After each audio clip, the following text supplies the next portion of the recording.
நண்பர்களே, விரதம் இருப்பது. விரதத்தை நாம நோன்பு, ஃபாஸ்டிங், இன்டர்மிட்டன்ட் ஃபாஸ்டிங் அப்படின்னு சொல்லிட்டு பல பேர்கள்ல சொல்லுவோம். விரதம் இருக்கிறது உடலுக்கு நல்லது அப்படின்னு சொல்லிட்டு நமக்கு எல்லாருமே தெரியும். ஆனா எப்படி நல்லது? விரதம் இருக்கும்போது நம்ம உடல்ல ஏற்படக்கூடிய மாற்றங்கள் என்ன? இதை பற்றி விவரமா இந்த வீடியோல தெரிஞ்சுக்கலாம். பொதுவா பாத்தீங்கன்னா நம்ம உடலுக்கு அது வேலை செய்யறதுக்கான சக்தியை கொடுக்கிறது நம்ம சாப்பிடுற சாப்பாடு தான். ஸோ ஒரு செல்களுக்கும் உறுப்புகளுக்கும் நாம சாப்பிடுற சாப்பாட்டுல இருக்கிற கார்போஹைட்ரேட்ஸ் கடைசியா குளுக்கோஸ் அப்படின்ற மூலக்கூறுகளாக தான் போய் சேரும். நம்ம எந்த உணவை சாப்பிட்டாலும் சரி, அது கொழுப்பு சத்து நிறைந்த உணவா இருந்தாலும் சரி, மாவு சத்து உணவா இருந்தாலும் சரி, புரோட்டீனா இருந்தாலும் சரி, எல்லா உணவுமே கடைசியா நம்ம செல்களுக்குள்ள குளுக்கோஸ் அப்படின்ற வடிவத்துல தான் போய் சேருது. தினமும் நாம சாப்பிடும் போது நம்ம சாப்பிடுற சாப்பாட்டுல இருக்கிற அந்த சத்துக்கள் நம்ம உடல்ல குளுக்கோஸ் மூலக்கூறுகளா நம்மளுடைய ரத்தத்துல இருக்கு. அந்த குளுக்கோஸை நம்மளுடைய ரத்தம் எல்லா செல்களுக்குமே எனர்ஜிக்காக எடுத்துட்டு போகுது. ஒருவேளை நம்ம சாப்பிடுற சாப்பாட்டுடைய அளவு அதிகமா இருந்தாலோ, இல்லைன்னா சாப்பிடுற சாப்பாட்டை விட நம்ம வேலை ரொம்ப கம்மியா செஞ்சாலோ, அப்ப என்ன ஆகும்? ரத்தத்துல அதிக அளவு இந்த குளுக்கோஸ் இருக்கும். சோ நம்ம செல்களுக்கு தேவைக்கு போக மீதி ரத்தத்துல இருக்கிற இந்த அதிகமான குளுக்கோஸ் என்ன பண்ணும்னா கிளைகோஜன் அப்படின்னு சொல்லிட்டு வேற ஒரு வடிவத்துல நம்மளுடைய லிவர், கல்லீரல்லையும் ஸ்கெலிட்டல் மசில்ஸ் அப்படின்ற எலும்பு தசைகள்லயுமே சேமிச்சு வைக்கும். சோ இந்த குளுக்கோஸ் நமக்கு ஒரு ஸ்டாக் இருக்கிற மாதிரி, அதாவது நமக்கு எப்போ உடல்ல குளுக்கோஸ் உடைய அளவு குறையுதோ, சோ அந்த சமயத்துல இந்த கிளைகோஜன் அப்படின்ற இந்த ரெடிமேடாக ஸ்டோர் செய்து வைக்கப்பட்ட அந்த குளுக்கோஸை தான் நம்மளுடைய உடல் சக்திக்காக எடுத்துக்கும். இதுல பாத்தீங்கன்னா நம்மளுடைய லிவர்ல தான் அதிக அளவு இந்த கிளைகோஜன் சேமித்து வைக்கப்படும். இதை நம்ம லிவர் டேங்க் அப்படின்னு சொல்லிட்டு சொல்லுவோம். நம்மளுடைய லிவருடைய வெயிட் பாத்தீங்கன்னா ஏறத்தாழ 1.5 கிலோ இருக்கும். ஸோ இந்த 1.5 கிலோ வெயிட் இருக்கிற இந்த கல்லீரல்ல 6% அதோடைய வெயிட் அந்த கிளைகோஜன் கொடுக்குது. ஸோ அதாவது தோராயமா 400 கேலோரிஸ் இந்த கிளைகோஜனை கல்லீரல் சேமிச்சு வைக்கும். அதே மாதிரி நம்மளுடைய உடல்ல இருக்கிற எல்லா வகையான இந்த எலும்பு தசைகள், ஸ்கெலிட்டல் மசில்ஸ், இது எல்லாத்துலயுமே பாத்தீங்கன்னா 2% கிளைகோஜன் அதுல சேமித்து வைக்கப்படும். இதை நாம மசில் டேங்க் அப்படின்னு சொல்லிட்டு சொல்லுவோம். சோ இதன் மூலமா தோராயமா 1600 கேலோரிகள் எனர்ஜி கிளைகோஜன் வடிவத்துல நம்ம உடல்ல சேமித்து வைக்கப்படும். இந்த மாதிரி நம்மளுடைய உடல் நம்மளுடைய செல்களுக்கு தேவையான குளுக்கோஸை யூஸ் பண்ணிட்டு மீதம் இருக்கிற குளுக்கோஸை கிளைகோஜனா சேமிச்சு வைக்குது இல்லையா? இந்த முறையை நாம கிளைகோஜெனசிஸ் அப்படின்னு சொல்லிட்டு சொல்லுவோம். இந்த கிளைகோஜெனசிஸ் அப்படின்றது நடந்தாதான் நம்ம உடலுக்கு ஒரு பேட்டரி மோடு மாதிரி தேவையான குளுக்கோஸ் பேக்கப்ல இருக்கும். சரி, இப்போ நாம ஒருவேளை சாப்பிடாம இருந்தா என்ன ஆகும்? அதே மாதிரி பல நாட்கள் தொடர்ந்து இன்டர்மிட்டன்ட் ஃபாஸ்டிங் இருக்கிறோம், இல்லைன்னா விரதம், நோன்பு இருக்கிறோம், தொடர்ந்து ஒரு குறிப்பிட்ட நாட்கள் வரைக்கும் நம்ம சாப்பிடாம இருந்தா இப்போ நம்மளுடைய உடல்ல என்னென்ன மாற்றங்கள் ஏற்படும் அப்படின்றத பார்க்கலாம். இது பல ஸ்டேஜஸ், பல அடுக்குகளா இது நிகழுது. இதுல முதல்ல பாத்தீங்கன்னா ஸ்டேஜ் 1, அதாவது நாம விரதம் இருக்கிற முதல் 1 இல்ல 2 நாட்கள் இந்த நிலையை நாம ஸ்டேஜ் 1 அப்படின்னு சொல்லிட்டு சொல்லுவோம். சோ இந்த நாட்கள்ல என்ன ஆகும்னா நம்ம உடல்ல குளுக்கோஸ் உடைய அளவு ரத்தத்துல ரொம்ப கம்மியா இருக்கும். சோ அந்த சமயத்துல நம்மளுடைய மசில்ஸ்லயும் நம்மளுடைய லிவர்லயும் ஏற்கனவே கிளைகோஜன் அப்படின்ற வடிவத்துல குளுக்கோஸ் சேமித்து வைக்கப்பட்டு இருக்கு இல்லையா? அந்த கிளைகோஜன் எல்லாமே உடஞ்சி குளுக்கோஸா இப்ப வெளியில வரும். சோ இப்ப நம்ம சாப்பிடாத போது இந்த முதல் 2 நாட்கள்ல என்ன நடக்கும் அப்படின்னா கிளைகோஜினோலைசிஸ் அப்படின்ற ஒரு முறை நடக்கும். அதாவது ஏற்கனவே இருக்கிற அந்த கிளைகோஜன் உடைக்கப்பட்டு அது குளுக்கோஸ் மூலக்கூறுகளா ரத்தத்துல கலக்கும். சோ இது எப்படி நடக்குது அப்படின்னா நம்மளுடைய லிவர்ல இருக்கிற செல்கள்ல பாத்தீங்கன்னா கிளைகோஜன் பாஸ்போரிலேஸ் அப்படின்ற ஒரு என்சைம்கள் சுரக்கும். அந்த என்சைம்கள் தான் இந்த கிளைகோஜன் மூலக்கூறுகளை உடைச்சி குளுக்கோஸ் மூலக்கூறுகளா மாற்றும்.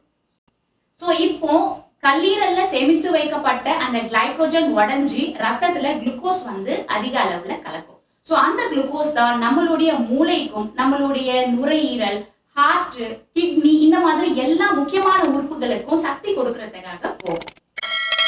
ரெண்டாவது பாத்தீங்கன்னா நம்மளுடைய ஸ்கெலிட்டல் மசில்ஸ் அப்படின்ற எலும்பு தசைகளையும், நம்ம உடல்ல பல எலும்பு தசைகள் இருக்கு. சோ எல்லா எலும்பு தசைகளையும் பாத்தீங்கன்னா அங்கங்க இந்த கிளைகோஜன் ஸ்டோர் பண்ணி வைக்கப்பட்டிருக்கும். உதாரணத்துக்கு நம்மளுடைய கைகள்ல இந்த எலும்பு தசையில இந்த இடத்துல டெம்பரவரியா கிளைகோஜன் ஸ்டோர் பண்ணி வச்சிருக்கோம்.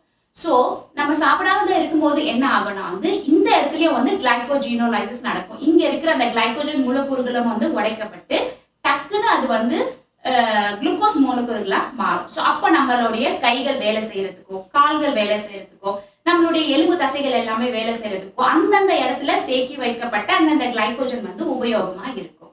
அடுத்து பாத்தீங்கன்னா இந்த ப்ராசஸ் முடிஞ்ச பிறகு ஓரளவு நம்ம உடலுக்கு வந்து குளுக்கோஸ் வந்த பிறகு நம்மளுடைய உடல் வந்து அடுத்த ஸ்டேஜுக்கு போகும். இதை நாம குளுக்கோ நியோஜெனிசிஸ் அப்படின்னு சொல்லிட்டு சொல்லுவோம். அதாவது ரத்தத்துல சர்க்கரை வந்து உற்பத்தி ஆகுது. அது எங்கிருந்து உற்பத்தி ஆகுதுன்னா, முதல்ல கிளைகோஜன்ல இருந்து உற்பத்தி ஆயிடுச்சு. ரெண்டாவது ஏற்கனவே நம்ம உடல்ல இருக்கிற புரோட்டீன்கள், கொழுப்புகள் மற்றும் லாக்டேட், பைருவேட் அப்படின்னு சொல்லிட்டு நிறைய கெமிக்கல்ஸ் இருக்கு. இதெல்லாமே வந்து நம்ம நான் கார்போஹைட்ரேட் சோர்சஸ் அப்படின்னு சொல்லிட்டு சொல்லுவோம். அதாவது மாவு சத்து இல்லாத பொருட்கள். ஸோ மாவு சத்து இல்லாத இந்த பொருட்கள்ல இருந்து இப்போ என்ன ஆகும், குளுக்கோஸ் மூலக்கூறுகள் உற்பத்தி ஆகும். இதுதான் வந்து குளுக்கோ நியோஜெனிசிஸ்.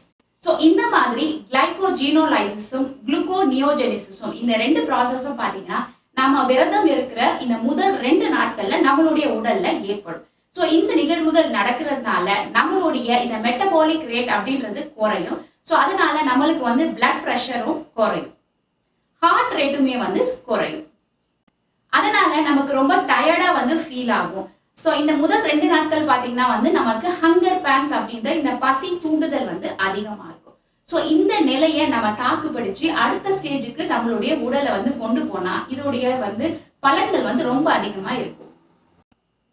இந்த 2வது ஸ்டேஜ் தான் நம்ம விரதம் இருக்கிற இந்த பீரியட்ல வந்து ரொம்ப முக்கியமான ஒரு நிலை. ஸோ இந்த நிலையில தான் நம்ம உடல்ல வந்து பல மாற்றங்கள் ஏற்படும். அதாவது நீங்க ஃபாஸ்டிங் இருக்கிற இந்த 7வது நாள் முதல் வாரத்துடைய இறுதி நாட்கள் வரை. ஸோ இந்த சமயத்துல என்ன நடக்கும்னா நம்ம உடல்ல கீட்டோசிஸ் அப்படின்ற ஒரு நிலை ஏற்படும். ஸோ கீட்டோசிஸ் அப்படின்னா என்ன? முதல்ல பாத்தீங்கன்னா வந்து ஏற்கனவே நம்ம உடல்ல இருந்த குளுக்கோஸ் வந்து காலியாயிடுச்சு, அது சேமித்து வைக்கப்பட்டிருந்த கிளைகோஜனும் காலியாயிடுச்சு.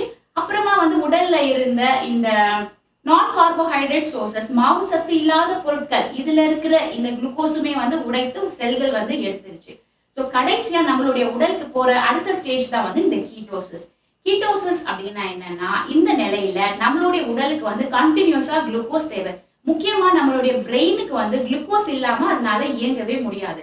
ஸோ பிரெயினுக்கு வந்து குளுக்கோஸோடைய அந்த அளவு வந்து குறைஞ்சிடுச்சுன்னா நம்ம கோமா ஸ்டேஜுக்கு போயிடும். ஸோ அதை தடுக்கிறதுக்காக தான் நம்ம உடல் வந்து இந்த கீட்டோசிஸ் அப்படின்ற இந்த நிலைமையை அடையுது. கீட்டோசிஸ்ல என்ன நடக்கும்னா, நம்ம உடல்ல இருக்கிற இந்த கொழுப்புகள் எல்லாமே, இந்த ஃபேட் செல்ஸ் இருக்கு இல்லையா, அது எல்லாமே உடைஞ்சு அந்த கொழுப்புகள்ல இருந்து நமக்கு தேவையான குளுக்கோஸ் வந்து வெளியில வரும். இதுதான் நம்ம கீட்டோசிஸ் அப்படின்னு சொல்லிட்டு சொல்றோம். இந்த கீட்டோசிஸ் முறையை கீட்டோஜெனிசிஸ் அப்படின்னு சொல்லிட்டு சொல்லுவோம். இதுல என்ன நடக்கும்னா வந்து இதுல கீட்டோன்ஸ் அப்படின்ற பை ப்ராடக்ட்ஸ் நிறைய வந்து உற்பத்தி ஆகும். உதாரணத்துக்கு பாத்தீங்கன்னா வந்து beta hydroxy butyrate, aceto acetate, இதெல்லாமே வந்து உடலுக்கு முக்கியமான கீட்டோன்கள். ஸோ இந்த கீட்டோன்கள் அப்படின்றது என்னன்னா வந்து எப்படி வந்து குளுக்கோஸ் நம்ம உடலுக்கு வந்து சக்தி கொடுக்குதோ அதே மாதிரி அவசர நிலையில குளுக்கோஸ் இல்லாததுனால கொழுப்பு இந்த செல்கள்ல இருந்து உடைத்து வெளியில வர இந்த கீட்டோன்ஸ் தான் வந்து நம்மளுடைய மூளைக்கும் நம்மளுடைய உடல் உறுப்புகளுக்குமே வந்து சக்தி கொடுக்குது. அதாவது குளுக்கோஸ் மாதிரி வேலை செய்யக்கூடிய ஒரு மூலக்கூறுகள் தான் வந்து கீட்டோன்ஸ். ஸோ இந்த மாதிரி ஒரு நிலைமையை தான் வந்து நம்ம கீட்டோசிஸ் அப்படின்னு சொல்லிட்டு சொல்றோம். இந்த கீட்டோசிஸ் அப்படின்றத நம்ம ஃபேட் பர்னிங் மோட் அப்படின்னு சொல்லிட்டு சொல்லுவோம். அதாவது உடல்ல கொழுப்புகள் வந்து கரையக்கூடிய தன்மை. இது வந்து நம்ம விரதம் இருக்கிற 7வது நாள் இந்த பீரியட்ல தான் வந்து இது நடக்கும். ஸோ அந்த சமயத்துல பாத்தீங்கன்னா உங்களுக்கு உங்களுடைய இந்த பிசிக்கல் அப்பியரன்ஸ், வெளிப்புற தோற்றத்திலேயே வந்து நிறைய மாற்றங்கள் தெரியும். முக்கியமா உங்களுடைய வெயிட் வந்து குறையிறது தெரியும். ஏன்னா வந்து உங்களுடைய கொழுப்பு செல்கள் வந்து அந்த இடத்துல குறைஞ்சு டிகிரேட் ஆகுது இல்லையா, ஸோ அதனால வெயிட் வந்து குறையும். ரெண்டாவது பாத்தீங்கன்னா வந்து முக்கியமானது, ரொம்ப ரொம்ப முக்கியமானது, உடல்ல டீடாக்சிபிகேஷன் நடக்கும். அதாவது நம்ம உடல்ல இருக்கிற இந்த கழிவுகள், அந்த நச்சு பொருட்கள் எல்லாமே வந்து வெளியில ஏறி உடல் வந்து சுத்தமான நிலைதான் வந்து இந்த கீட்டோசிஸ். அதே எப்படி உடல்ல இருக்கிற இந்த கழிவு பொருட்கள் வந்து இந்த சமயத்துல வெளியேறும் அப்படின்னு சொல்றத நம்ம தெரிஞ்சுக்கலாம். இப்ப பாத்தீங்கன்னா நம்ம வந்து வெளிப்புறத்துல இருக்கிற இந்த என்விரான்மெண்டல் டாக்ஸின்ஸ் அப்படின்னு சொல்லிட்டு சொல்லுவோம். நம்ம சுவாசிக்கிற காற்று வந்து மாசுபட்டு இருக்கு, நம்ம சாப்பிடுற சாப்பாடு வந்து மாசுபட்டு இருக்கு, அப்புறம் வெளியில போனா வந்து நிறைய பேர் வந்து ஸ்மோக்கிங் பண்றாங்க. ஸோ பாசிவ் ஸ்மோக்கிங் நமக்குமே வந்து அந்த ஸ்மோக் உள்ள போகுது இல்லையா, சிகரெட்டுடைய ஸ்மோக்கு, அப்புறம் பூச்சிக்கொல்லி மருந்து இருக்கு சாப்பாட்டுல. ஸோ இந்த மாதிரி நிறைய வகையான டாக்ஸின்ஸ், இந்த விஷ பொருட்கள் பார்த்தீங்கன்னா நம்ம உடல்ல நமக்கு தெரியாமையே வந்து போயிட்டே தான் இருக்கு. ஸோ இந்த மாதிரி உடல்ல இருக்கிற இந்த டாக்ஸின்ஸ், இந்த நச்சு பொருட்கள் எல்லாமே வந்து லிவர், கல்லீரல் தான் வந்து வெளியேற்றும்.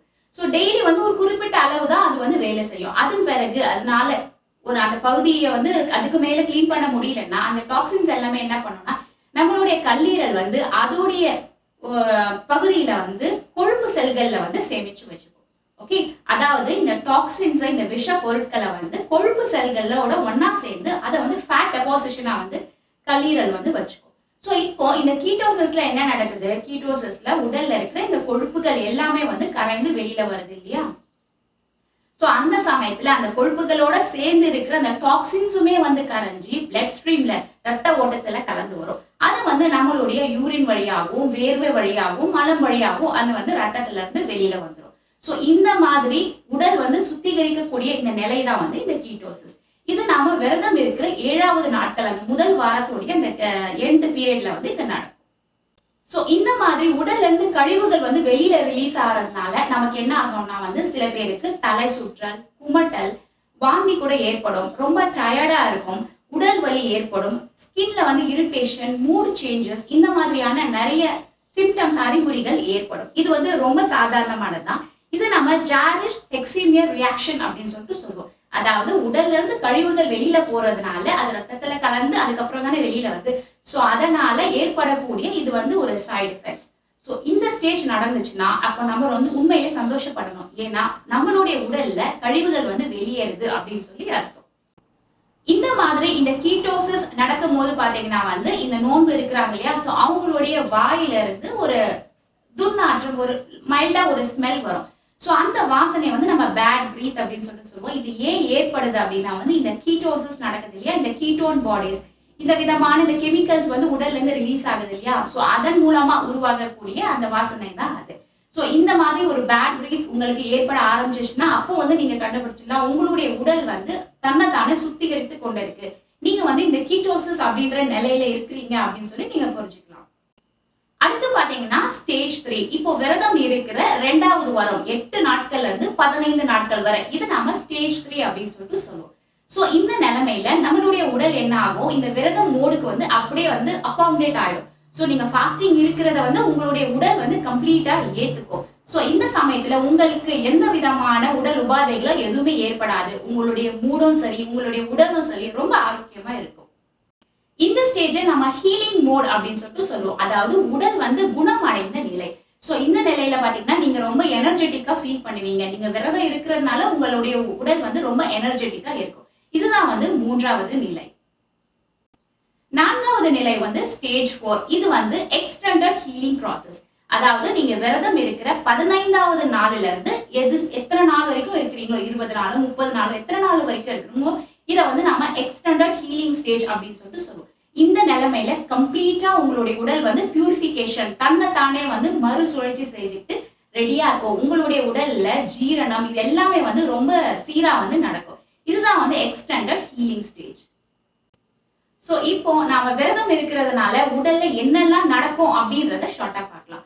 முதல்ல பாத்தீங்கன்னா நம்மளுடைய எடை, அதிகப்படியான எடை வந்து குறையும், வெயிட் லாஸ் ஆகும். 2வது நம்ம உடல்ல இருக்கிற இந்த கொழுப்பு செல்கள் எல்லாமே உடைந்து உடல்ல இருக்கிற அந்த டாக்ஸின்ஸ் இருக்கு இல்லையா, விஷம், அது எல்லாமே கழிவுகள் எல்லாமே வந்து ரிலீஸ் ஆகும். அதனால உடல் வந்து புத்துணர்ச்சி பெறும். அடுத்து நம்மளுடைய ரத்தத்துல இருக்கிற இந்த பிளட் சுகர், சர்க்கரையோடைய அளவு வந்து சீரா மெயின்டைன் ஆகும். நம்மளுடைய இந்த இன்சுலின் சென்சிட்டிவிட்டி வந்து அதிகரிக்கும். உடல்ல இம்யூனிட்டி, நோய் எதிர்ப்பு சக்தி வந்து அதிகரிக்கும். விரதம் இருக்கிறதுனாலதான் வந்து நம்மளுடைய நோய் எதிர்ப்பு சக்தி வந்து அதிகரிக்கும்.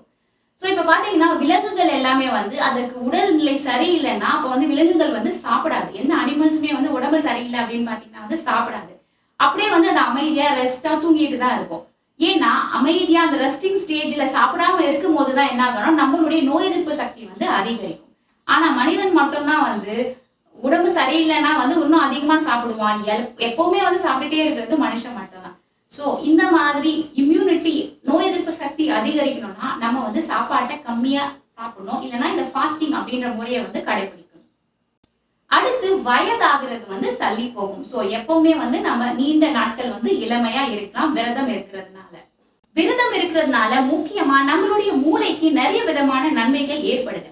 ஸோ அதுல பாத்தீங்கன்னா வந்து நியூரோ டீஜெனரேட்டிவ் டிசீசஸ் அப்படின்னு சொல்லுவோம். அதாவது நரம்பியல் சம்பந்தமான நோய்கள் வந்து நமக்கு ஏற்படாம இந்த விரதம் வந்து நம்மளை தடுக்கும்.